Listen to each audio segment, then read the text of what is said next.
শুরু করলাম মায়ের পর্ব ৮। শ্রী শ্রী মায়ের কথা। মায়ের কথা মায়া ও মহামায়া। মা যখন কলকাতায় থাকতেন তখন এক প্রবল আধ্যাত্মিক আকর্ষণের কেন্দ্রে রূপের বিরাজ করতেন। সন্ন্যাসী ও গৃহস্থ, শিষ্য এবং ভক্ত নারীর চোখে তিনি গুরু, ইষ্ট সাক্ষাৎ দেবী, শ্রী শ্রী মা। আবার যখন জয়রামবাটিতে আসতেন সেখানে তিনি দিদি, মাসি, পিসি, কারোর কাছে বা শুধুই সারদা। যারা মাকে দু জায়গাতে দেখেছে তাদের কাছে এই জিনিসটা বড় অদ্ভুত ও মধুর লাগত। সাধারণ পল্লী নারীর ন্যায় মা ধান ভানা, পুকুরে গিয়ে বাসন মাজা সব কিছু করতেন। গ্রাম্য ধরনের কথা বলছেন, সকলের সঙ্গে হাস্য পরিহাসের যোগও দিয়েছেন। এতটুকু ঐশ্বর্য নাই, মাধুর্য নাই, উপচিয়ে পড়ছে। জয়রামবাটিতেই মায়ের অনগুণ্ঠিত মধুর মাতৃরূপটি পরিপূর্ণভাবে ফুটে উঠত। কিন্তু সেখানে তাকে কে বুঝত বা বুঝবার চেষ্টা করত? মায়ের যে ভাইগুলি যৌবন অতিক্রম করেছিল তারা লেখাপড়া শিখতে পায় নাই। তাদের দৃষ্টি ছিল স্বার্থপর ও সংসারের সীমাতেই আবদ্ধ। মহানুভবা দিদিটিকে দিয়ে তারা সাধ্যমতো নিজেদের কাজ হাসিল করার চেষ্টা করিত। মাও দুঃখ করে বলতেন, এত লোক সে যে এখানে কত কষ্ট স্বীকার করে, কী জন্য আসে? ওরা একটু বোঝে না? সর্বদা টাকা কড়ি চায়। কখনো তো ভুলেও জ্ঞান ভক্তি চাইল না। রাগ করে কখনো বা বলতেন, ওদের মা বাপের পুণ্যেই ওদের দিদি জন্ম হয়েছে। স্নেহের কনিষ্ঠ ভ্রাতা অভয়কে মা কলকাতার মেডিকেল স্কুলে পড়িয়েছেন। কিন্তু দুঃখের বিষয়, যোগানন্দের দেহত্যাগের অল্পকাল পরেই অভয় সহসা কলেরায় আক্রান্ত হয়ে ভাবলীলা সঙ্গ করে। মৃত্যুকালে মা তার মাথাটি কোলে তুলে নিলেন। সেও দিদির চোখে চোখ রেখে বললেন, এরা রইল, তুমি দেখো। অভয়ের পত্নী সুরবালা সন্তান সম্ভবা ছিলেন। স্বামীর শোকে তিনি পাগলের মতো হয়ে যান। এদিকে মা যখন একের পর এক বিয়োগ ব্যথা পেয়ে সংসারের সকল আকর্ষণ হতে মনকে মুক্ত করে নিরবলম্বন হতে চান, তখনই শ্রী শ্রী ঠাকুর একটি ছোট্ট মেয়েকে সঙ্গে এনে মাকে দর্শন করে দিয়ে বললেন, এই যোগমায়ার অংশে জন্মগ্রহণ করেছে, তোমার মন সংসারে বেঁধে রাখবে। যথাসময়ে সুরবালার একটি কন্যা হলো, কিন্তু তার উন্মাদিনী ভাব সরল না। একদিন শিশুকন্যা রাধারানী বা রাধুর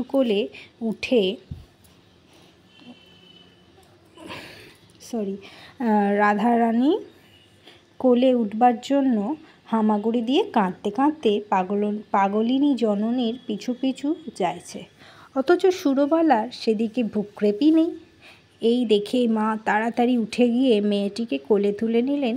এমন সময় শ্রী রামকৃষ্ণ দেখা দিয়ে বললেন, এই সেই মায়া, কে অবলম্বন করে, তুমি আরও কিছুকাল পৃথিবীতে থেকো।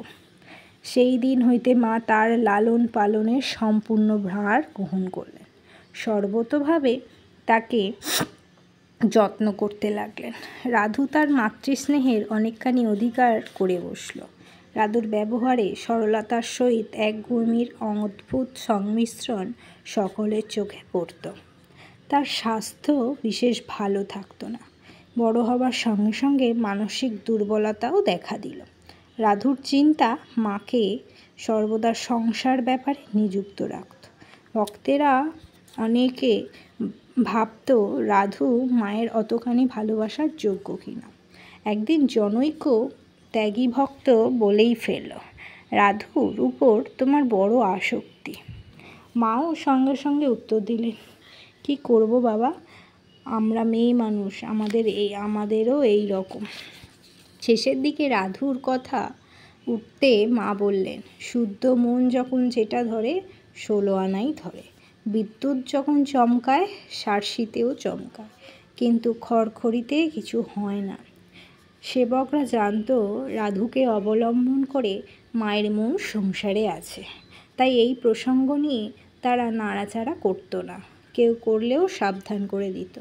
তারা জানতো রাধু হইতে যেদিন মায়ের মন উঠিয়ে যাবে সেদিন তাদের সুখের দিন ফুরাবে। মা অনেক দিন দেশে গিয়েছেন, কলকাতাকে কতকাল যেন দেখে না। স্বামী শরণানন্দ নিজে গিয়ে মাকে নিয়ে আসলেন, সঙ্গে আত্মীয় স্বজনকে আসতে বললেন। বাগবাজারের একটি ভাড়াটিয়া বাড়িতে থাকবার ব্যবস্থা করে শারদানন্দ দেখাশুনো করতে লাগলেন। মার্কিন মহিলা শ্রীমতী অলিবুল এই সময় মায়ের খরচ জোগাইতেন। তারই চেষ্টায় মায়ের কয়েকখানি বিভিন্ন ভাবের সুন্দর ছবি তোলা হয়। প্রায় 1 বছর এইভাবে কেটে যায়। মা সকলকে নিয়ে পুরী যান। কথামৃত প্রণেতা মাস্টার মহাশয় প্রেমানন্দ, লক্ষ্মী দিদি ও গোলাপ মাও সঙ্গে গেলেন। মাও দেশ হতে জননী ও ভাতৃজায়াদের পুরীতে আনলেন। সেখানে একদিন মন্দির প্রাঙ্গণে সকলকে তার মুখে প্রসাদ দিতে বললেন। নিজেও সকলের মুখে প্রসাদ দিলেন। পুরী হইতে ফিরবার সময় 1 বছর পরে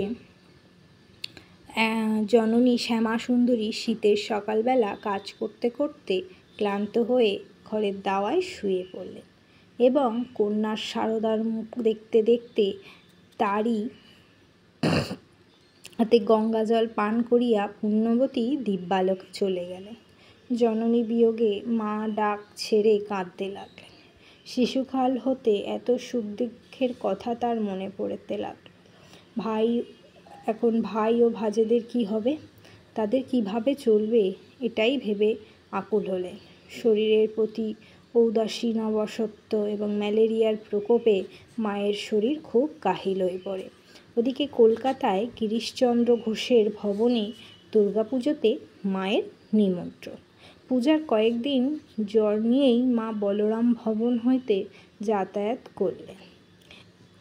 মহানিশায় সন্ধি পুজো, মা তখন আর আসতে পারবেন না শুনে গিরিশচন্দ্র মনে প্রাণে দুঃখিত। পূজা মণ্ডপে না গিয়ে বৈঠকখানার ঘরে বসে ভাবছেন, মা যদি না আসেন তো কার পুজো হবে।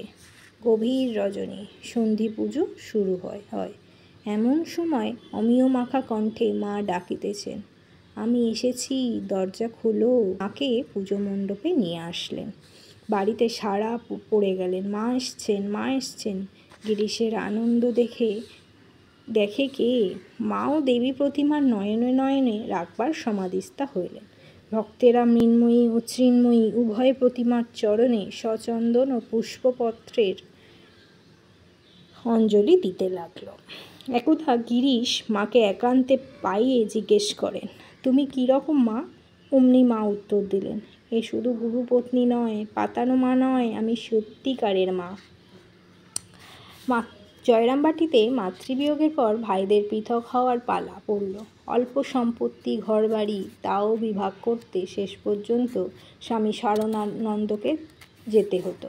বিভাগের পর মা কোথায় থাকবেন প্রশ্ন উঠলে মা 2 দিন এর ঘরে, 2 দিন ওর ঘরে, এভাবেই আমার দিন কেটে যাবে। কামারপুকুরের মায়ের একটু স্থান ছিল বটে, কিন্তু সেখানে যাতায়াত হয়ে না উঠতে গেলেও কমিয়ে গিয়েছিল। কলকাতায় ফিরে স্বামী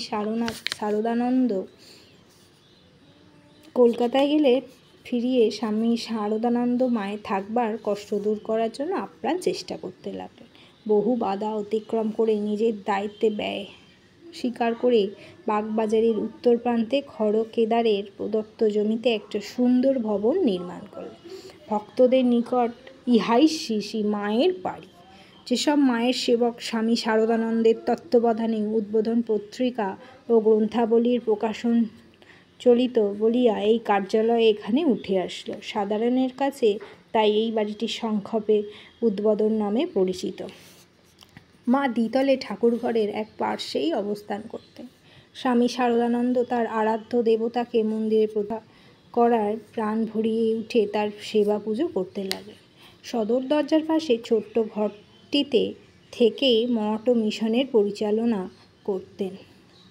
কেউ জিজ্ঞাসা করলে বলতেন, আমি মায়ের দারোয়ান। মাও বলতেন, শরৎ আমার ভারী।